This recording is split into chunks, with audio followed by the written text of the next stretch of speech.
નમસ્કાર દર્શક મિત્રો, the SB Kapada group of schools અને જીએસટીવીના સંયુક્ત ઉપક્રમે શરૂ થયેલા પાસ થવાના પંચામૃત કાર્યક્રમમાં આપ સૌનું હાર્દિક સ્વાગત છે. ધોરણ 12 આંકડાશાસ્ત્ર પ્રકરણ નંબર 2 નિદર્શન પદ્ધતિઓ વિશે આપણે અહીંયા ચર્ચા કરીશું.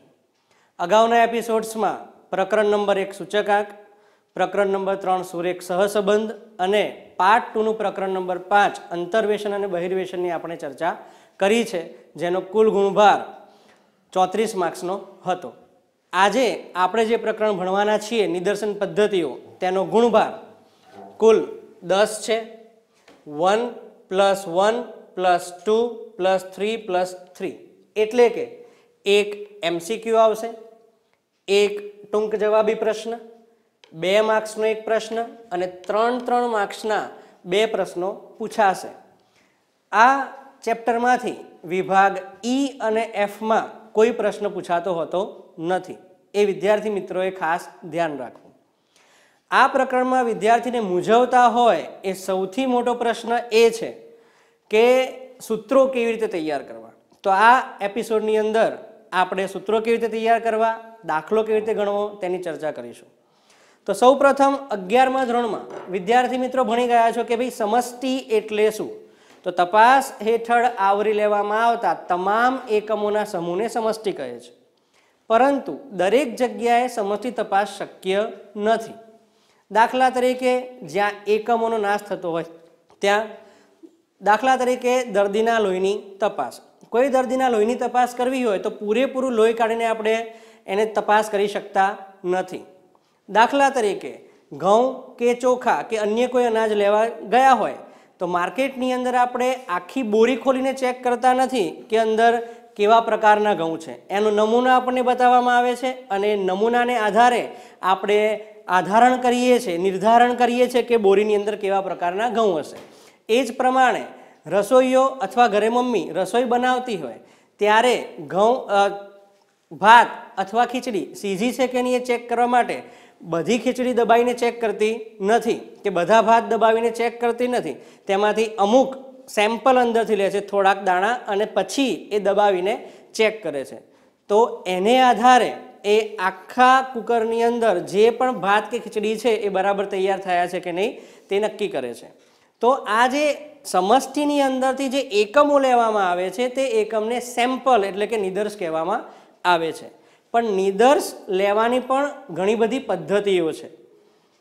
સરળ યાદચ્છિક નિદર્શન પદ્ધતિ, સ્તરિત યાદચ્છિક નિદર્શન પદ્ધતિ, ઉપરાંત દ્વિતબક્કા નિદર્શન પદ્ધતિ, પદિક નિદર્શન પદ્ધતિ, ગુચ્છ નિદર્શન પદ્ધતિ. આ બધી નિદર્શન પદ્ધતિઓ છે, પરંતુ ધોરણ 12ના અભ્યાસક્રમમાં ફક્ત 2 નિદર્શન પદ્ધતિઓ અભ્યાસક્રમમાં છે. નંબર 1 સરળ યાદચ્છિક નિદર્શન પદ્ધતિ અને નંબર 2 સ્તરિત યાદચ્છિક નિદર્શન પદ્ધતિ. તો અહીંયા આપણે સરળ યાદચ્છિક નિદર્શન પદ્ધતિ વિશે અભ્યાસ કરીશું. જ્યારે સરળ યાદચ્છિક નિદર્શન પદ્ધતિએ દાખલો ગણવાનો હોય ત્યારે સૌ પ્રથમ નિદર્શ મધ્યક શોધીશું. એટલે કે સમષ્ટિમાંથી આપણે જે અવલોકન નિદર્શ તરીકે પસંદ કર્યા છે તેનો મધ્યક એટલે કે નિદર્શ મધ્યક, જેને small y bar is equal two summation of yi/n. એટલે કે જેટલા પણ અવલોકનો હોય તેટલા અવલોકનો સરવાળો કરીશું અને અવલોકનોની સંખ્યા વડે ભાગીશું. દાખલા તરીકે 100 એકમોની સમષ્ટિ છે, તેમાંથી આપણે કોઈ પણ 5 અવલોકન સિલેક્ટ કર્યા. એ 5ને આપણે નિદર્શ કહીશું. એ 5 અવલોકનનો સરવાળો કરવાનો છે અને 5 વડે ભાગવાના છે. એ જે આન્સર આવશે તેને આપણે નિદર્શ મધ્યક કહીશું. ત્યારબાદ નિદર્શ વિચરણ, જેને S² તરીકે ઓળખવામાં આવે છે, એની ફોર્મ્યુલા છે સમેશન ઓફ yi-y2/n-1. અહીંયા નિદર્શ વિચરણ શબ્દ છે. પરીક્ષામાં ઘણી વખત વિચલન શબ્દ પૂછાય છે. તો વિચલન શબ્દ જ્યારે પૂછ્યું હોય ત્યારે 2 શક્યતાઓ થાય. એક, અહીંયા S² સુધીને જે આન્સર આવે તેનું વર્ગમૂળ કાઢવામાં આવે, અને બીજી શક્યતા એમ થાય કે અહીંયા જે સૂત્ર છે અહીંયા s is equal to under રૂટની સાઇન કરી દઈએ તો પણ આપણને વિચલન મળી જાય. હવે આપણને પ્રશ્ન એમ થાય કે નિદર્શ મધ્યક કેમ શોધવાનો, સમષ્ટિ નિદર્શ મધ્યક કેમ શોધવાનો, નિદર્શ વિચરણ કેમ શોધવાનું? તો એ ખાસ વાત યાદ રાખવાની કે સમષ્ટિ તપાસ દરેક જગ્યાએ શક્ય નથી. તો એ સમષ્ટિ તપાસ શક્ય નથી, એના માટે આપણે નિદર્શ પસંદ કરીએ છીએ. અને નિદર્શનો જે આન્સર આવે છે એને આધારે આપણે એવું ડિસાઇડ કરીએ છીએ કે સમષ્ટિનું પણ આવું જશે. એક સિમ્પલ ઉદાહરણ આપીએ. તમારા વર્ગમાં માનો કે 50 વિદ્યાર્થીઓ બેઠા હોય અને સાહેબે કોઈ ટોપિક ભણાવ્યો. હવે 50 વિદ્યાર્થીને ટોપિક આવડ્યો કે નહીં એ 50 વિદ્યાર્થીને સાહેબ પૂછવા જશે તો સમય શક્તિનો વ્યય થશે. તો સાહેબ શું કરશે, તેમાંથી કોઈ પણ 5-7 વિદ્યાર્થીને ઊભા કરશે અને જો 5-5 કે 7-7 વિદ્યાર્થીને આન્સર આવડશે તો એવું માની લેશે કે તેમણે જે ટીચિંગ કર્યું છે એ આખા ક્લાસને સમજ પડી ગઈ છે. તો અહીંયા જે 5-7 વિદ્યાર્થી લીધા એ આપણા માટે શું છે, નિદર્શ છે. તો નિદર્શ પરથી આપણે સમષ્ટિ વિશે શું કરીએ છીએ, આગણન કરીએ છીએ કે નિદર્શને આધારે સમષ્ટિ વિશે આપણે અનુમાન બાંધીએ છીએ. તો નિદર્શ મધ્યકનો જે આન્સર હોય એ જ આન્સર આપણે કોનો આન્સર માની લેવાનો છે, સમષ્ટિ મધ્યકનો. સમષ્ટિ વર્ડ જ્યાં જ્યાં પણ આવે ત્યાં કેપિટલ સાઇન થશે. એટલે અહીંયા સ્મોલ વાય બાર છે એની જગ્યાએ કેપિટલ વાય બાર થશે. નિદર્શ વિચરણ સ્મોલ એ સ્ક્વેર છે તો કેપિટલ એ સ્ક્વેર થશે. આ બે વસ્તુ ખાસ ધ્યાન રાખવાની. હવે ઘણી વખત રકમમાં એવું પણ બનશે કે એફઆઈ અને વાય આપ્યા હશે. જેમ ધોરણ 11માં તમને એફઆઈ અને એક્સઆઈ આપતા હતા, ત્યારે મધ્યક શોધવાનું સૂત્ર છે y bar is equal to summation of fi yi upon n, અને એસ સ્ક્વેર શોધવાનું સૂત્ર છે summation of fi yi square minus n y bar square upon n minus 1. ત્યારબાદ નિદર્શ મધ્યકના વિચરણનો આગણક. નિદર્શ મધ્યકના વિચરણના આગણકને વી વાય બાર કેપ, અહીંયા જે સાઇન છે એને કેપ તરીકે ઓળખવામાં આવે છે.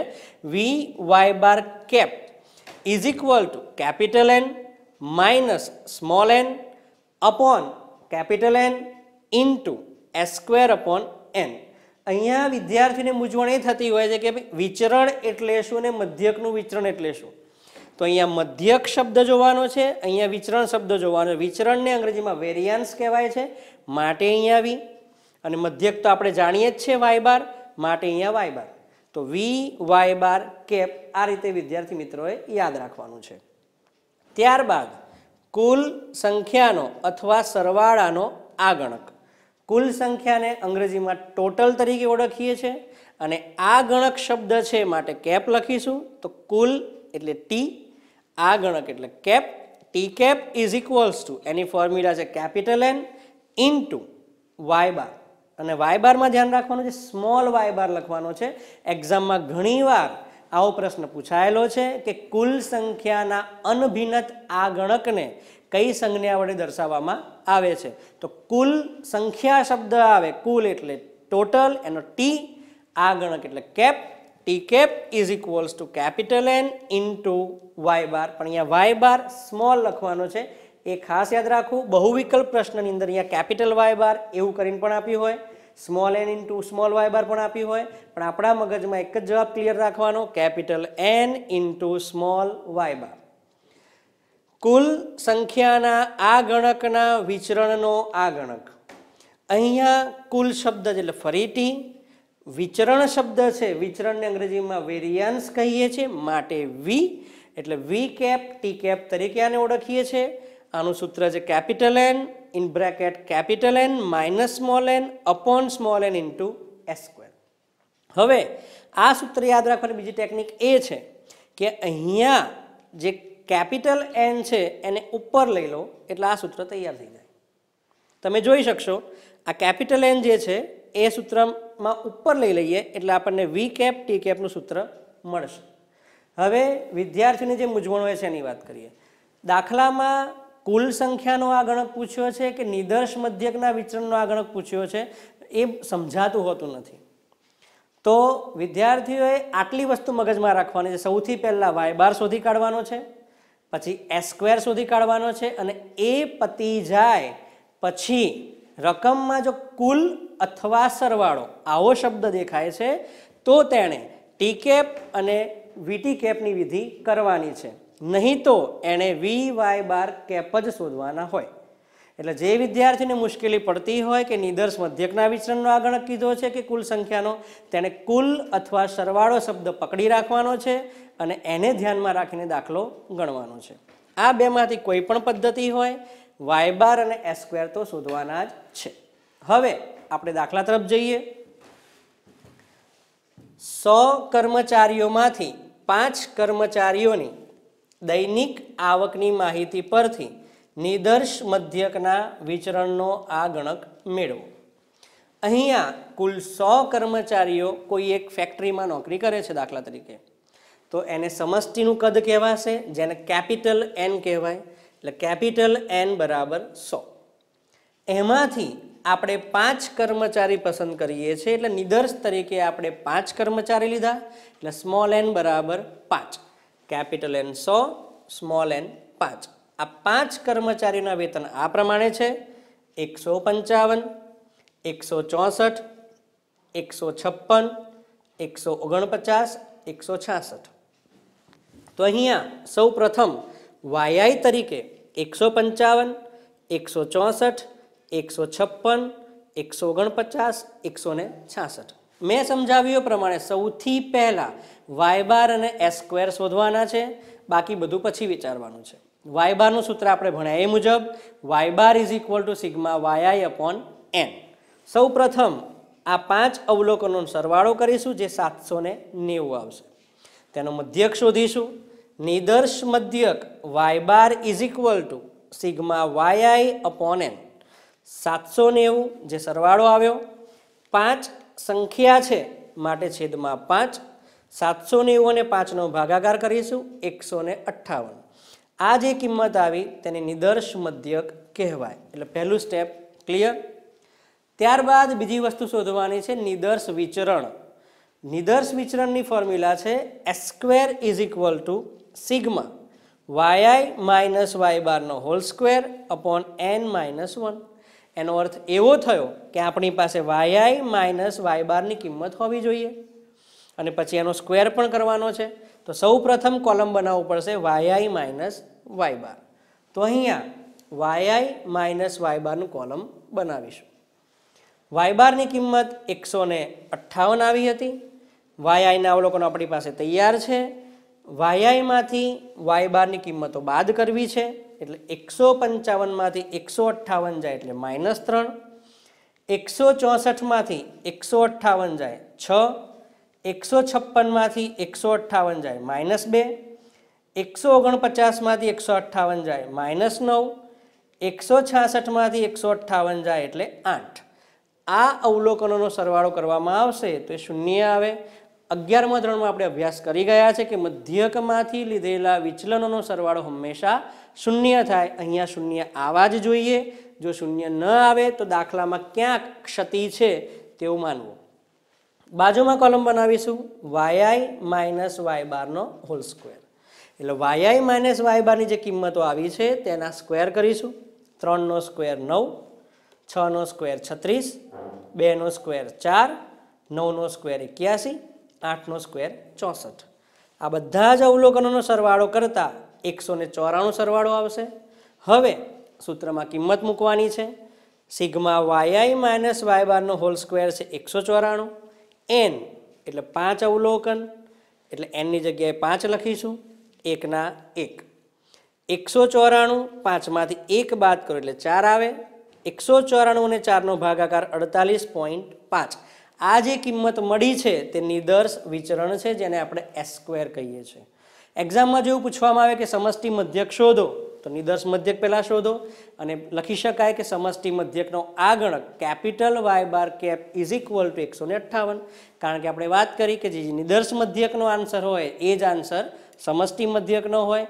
એ જ રીતે નિદર્શ વિચરણનો જે આન્સર હોય એ જ આન્સર સમષ્ટિ વિચરણનો હોય. હવે વિદ્યાર્થી મિત્રો, મેં કીધેલું આટલું પત્યા પછી 2 શબ્દ વિચારવાના છે. કુલ અને સરવાળો શબ્દ આપ્યો હોય તો T cap V T cap, નથી આપ્યું તો વી વાય બાર કેપ.